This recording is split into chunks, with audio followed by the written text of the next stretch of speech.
Words of wisdom on ethical leadership and courtesy. The true rewards of leadership come from striving to look up to a higher moral standard. Some people get into the leadership game for the next tangible reward, the next promotion, the next pay raise, the next headline. But these individuals are inevitably doomed to disappointment. At the end of the day, they cannot point to these things and say that they are the stuff of which genuine happiness and pride are made. Good leaders sometimes, in fact, quite often, lose in the material world. They go right ahead anyway, knowing that they are going to lose. Are they tilting at windmills? Do they have a can't-do instead of a can-do attitude? They are committed to defending the right values, and the right values are seldom safe, easy, or advantageous.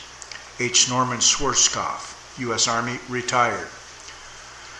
De Isahu, etiquette, courtesy, the first of Karate-do Master Funakoshi Gichin's 20 precepts. Niju Kaju is Karate-do begins and ends with courtesy. Etiquette and courtesy are essential in civilized society, and since Karate-do and all of the Budo are microcosms of life, it is imperative here as well. Will etiquette make you a better fighter? No. A better person? Perhaps. But the utilitarian values of courtesy is similar to the safety mechanism on a firearm, both in the dojo and out. I've heard people involved in combat activities, usually combat sports, use phrases like, if you want etiquette, read Emily Post, but if you want to be combat effective, join our school. This is an attempt to impress the listener with how effective and real the methods of fighting, self-defense, or whatever these people do are.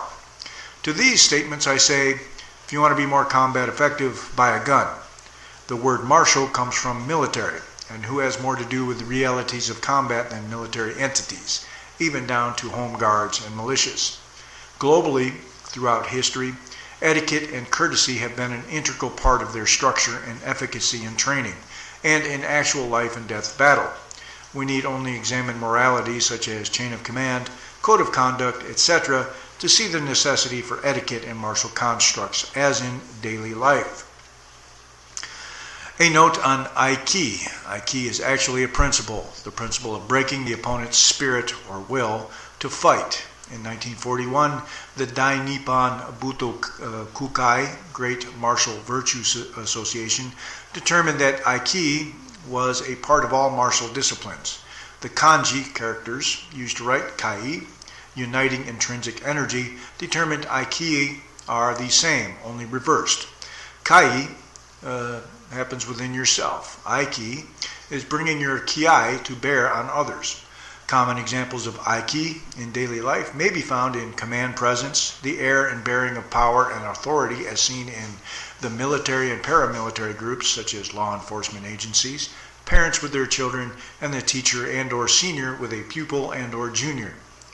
Take Takeda Sakaku, 1860 to 1943, 35th headmaster of Daito Ryu, stated that Aiki is defeating an opponent with a glance. The Aiki principle can be found in the expression, it's not important that I know my opponent's techniques, I know mine, and based largely on self-confidence developed through hard, constant training over an extended period of time. The true gentleman.